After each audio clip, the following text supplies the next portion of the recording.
Thank you.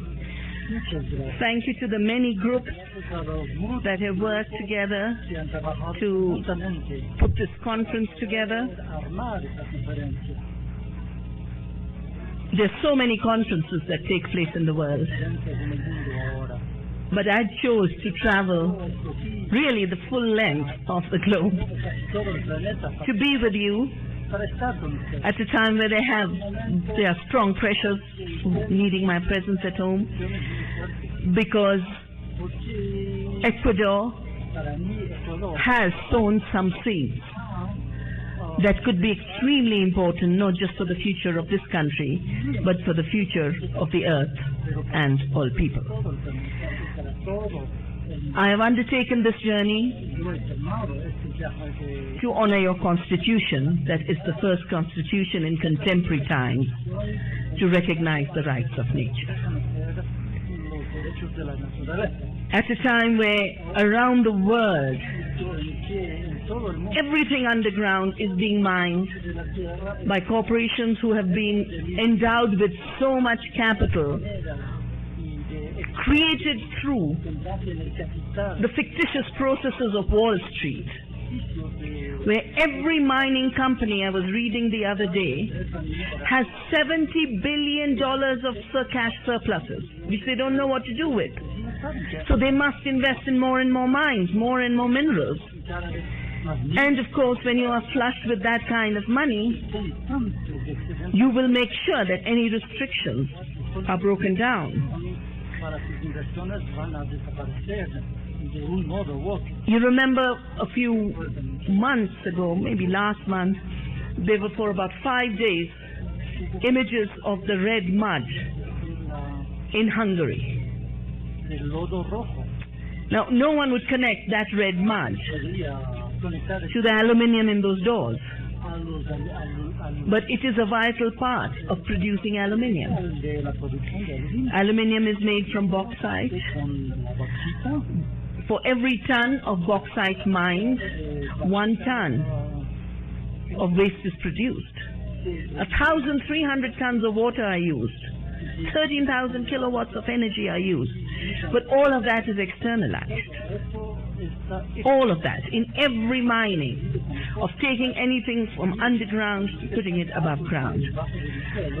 And that's why we were so happy that a major movement in India that started in 2006, when one of the most sacred sites in India, called Niyamgiri, which is the home of the ancient tribe called the Dongriya Khond, and Niyam means the law.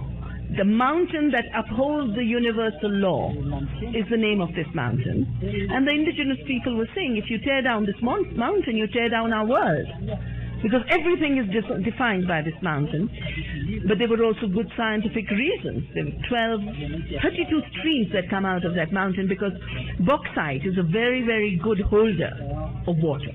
Every bauxite deposit has lots of rivers and streams coming out of it.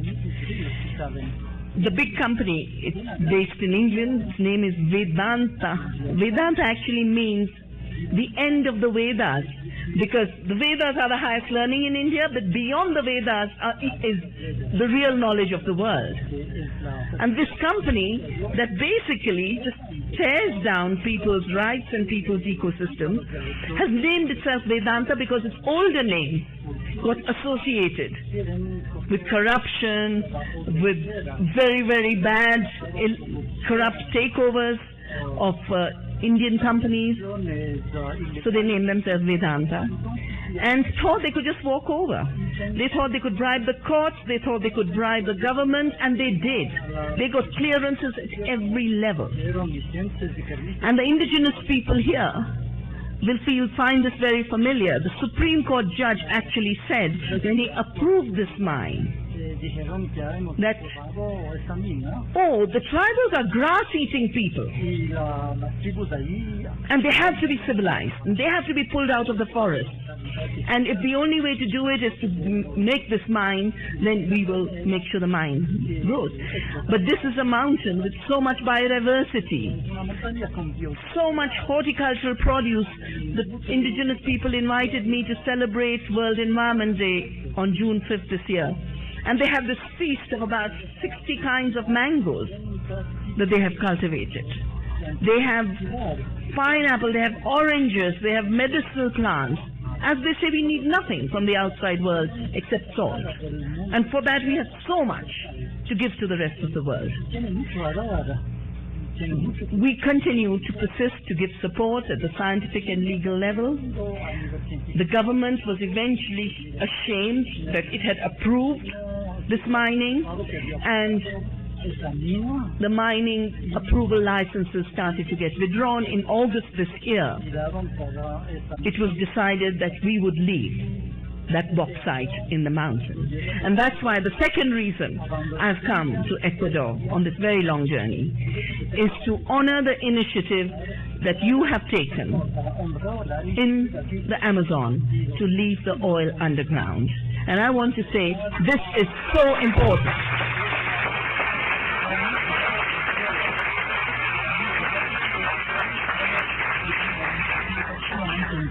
Because what Ecuador is doing by leaving the oil underground, or what we did by leaving the bauxite in the mountains, or what we achieved in 1982, one of my earliest struggles against limestone mining in my valley, where we could do the sums and do the equations and showed that leaving the limestone in the mountain created an economy much bigger than the economy of mining. And the only reason oil drilling, mining, and all the polluting activity that is destroying life is defined as necessary is because at every level there's cheating in terms of cost and benefit. The costs are always hidden and the benefits are always exaggerated. And the benefits that go to the corporations, the oil companies, the mining companies, are always made to look like the poor tribal became a millionaire. So they never say where the money is going. They never tell you that at this point, commodities, which includes minerals and food, they have turned food into a commodity. That's where most of the hungry money is running. After the subprime crisis of 2008, when Wall Street collapsed, most of the investments are now going to a real economy, but a real economy that's highly destructive of a living economy. And if you look at the 16 trillion bailout that has been given to the banks, you realize that when it comes to a will, governments have the money to spend. Unfortunately, they always have the money to spend on the wrong things. They have the money to spend on bombs and fighter aircraft. They have the money to spend on bailing out giant corporations, including financial institutions.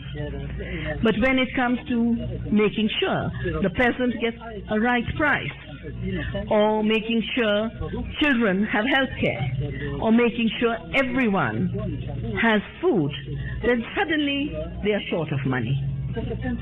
Suddenly they become poor. And this schizophrenia of richness when it comes to helping the rich and poverty when it comes to helping the poor is part of what has gone so wrong with the way we define economy.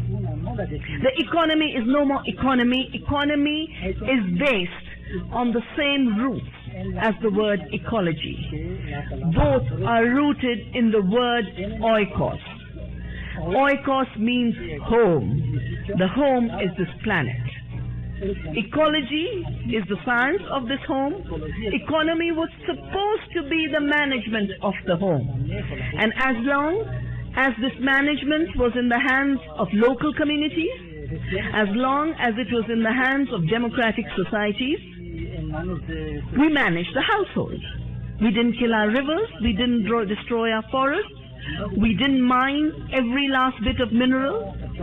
We did not create hunger through a food system that claims to constantly be removing hunger and poverty. But today, The economy is so separated from any notion of home and belonging, either belonging to the planet or household in terms of people, their communities, families. It has become anti-oikos, anti-household. Both household as domestic economy and household as the planetary economy. Corporate globalization was pushed through in the last 2 decades through 2 instruments. The first instrument, especially in southern countries till recently, was structural adjustment, and I'm sure Ecuador has been through this as India has. Of course, now structural adjustment is walking on the doorsteps of Ireland and Greece and Spain and Portugal. So it is no more. IMF does not only put austerity measures on the third world. It has now become a global system of making people pay for the greed and errors and dishonesty of the financial institutions. And the financial world is now in itself so dishonest. You know, in India at least they still put on a financial note, I promise to pay the bearer, because that's all money is, a promise. It's a promise to say, I give you things worth 10 rupees. Today, that has been made the measure of wealth, ownership, rights, and power. But there is $3 trillion of fictitious money moving around the world today, and this is 70 times bigger than the economy of goods and services. So when you have finances that are 70 times more, those finances will want to control the real economy. So this hungry money, I call it, it's so desperately hungry. It wants the last drop of water, the last biomass, it wants the last bit of food, and it wants to take it against the rights of nature and against the rights of people.